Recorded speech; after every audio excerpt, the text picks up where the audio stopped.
मुझे मेरे लाइफ में कुछ बड़ा करने का एक सपना रहा कि इस सपने को पूरा करने के लिए मैं बहुत बड़ा एक कदम उठाने जा रहा हूँ। सिर्फ चाहिए मुझे आप लोगों का सपोर्ट।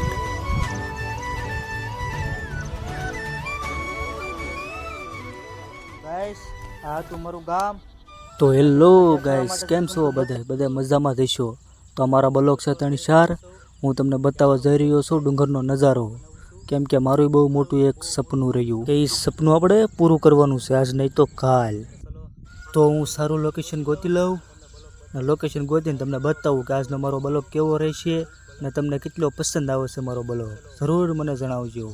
તો આવું કાંક આપણું પાછળનું બેકગ્રાઉન્ડ રહેવાનું છે. જો તમે બધી વાડી બાજુ આવી ગયો છો ડુંગરમાં બ્લોગ બનાવવા. પછી તમને મારા વિશે થોડુંક જણાવી દઉં, હું કોણ છું, ક્યાંથી આવું છું, કયા રાજ્યનોમાંથી આવું છું.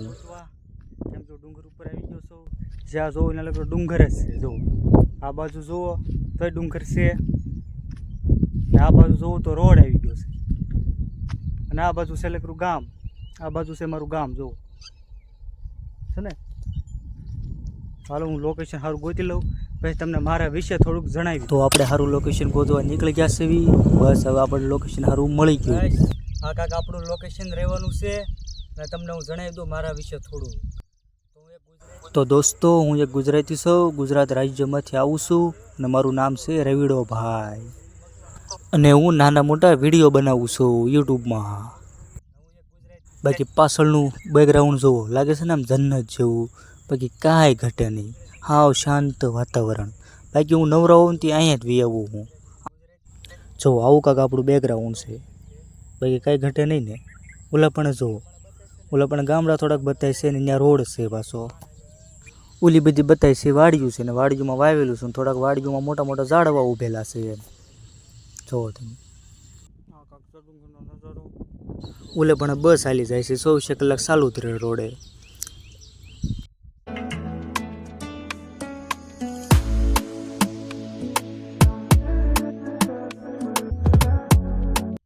પછી હાથમાં લીધો પાણો, સીધો ઘા કર્યો છે, જઈને સીધો કેમેરાને હેડે હું ધોડ્યો સીધો પકડવા.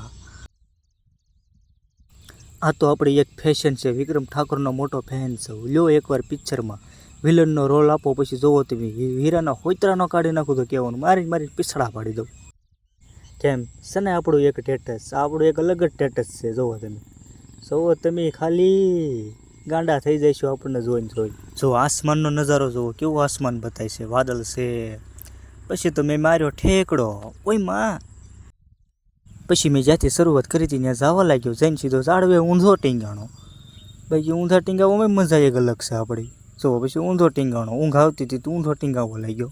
પછી થોડા પછી હું ઝાડવાના ટેકે દુનિયામાં જ ખોવાય, કુંફુ કરવામાં કાંઈ ફાયદો નથી.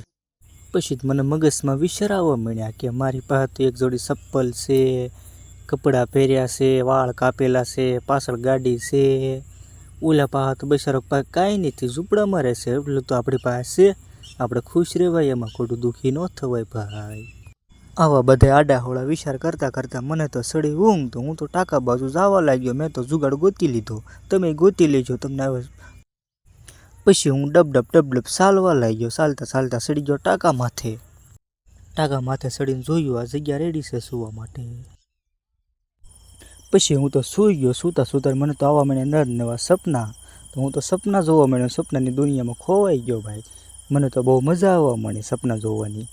પછી તો હું અલગ જ મારી કિસ્મત ફૂટી હાય. પછી તો હું જાગી ગયો, તો બધું સપનામાં જે કંઈ આજુબાજુ હતું બધું ગાયબ થઈ ગયું. હું તો આમથી આમ જોવા મળ્યો, બધું ગાયબ થઈ ગયું. તો ભાઈઓ આ હતી આપણી કાંક દુનિયા. આપણો કાંક નાનો અમથો, બહુ મોટો નહીં, નાનો ઓળો નાનો અમથો બોલો. તો ગાઈસ આ હતું કાંક આપણું નાનું અમથું સપનું. તો આપણો બ્લોગ અહીંયા પૂરો થાય છે. આશા કરું છું કે તમને મારો બ્લોગ પસંદ આવ્યો હશે. થોડોક તો પસંદ આવ્યો હશે મારા ભાઈ. આવ્યો ને? આવ્યો. તેવા બ્લોગ જોવા માટે છે ને તમે રેડી જ રહેજો. આપણા બ્લોગ 1 દી 2 દી અપલોડ થતા જ રહેશે, અને સપોર્ટ કરતા રહેજો. ભાઈઓ કરશો ને સપોર્ટ, તમને બધાને કહું છું. તો ચાલો હું રજા લઉં.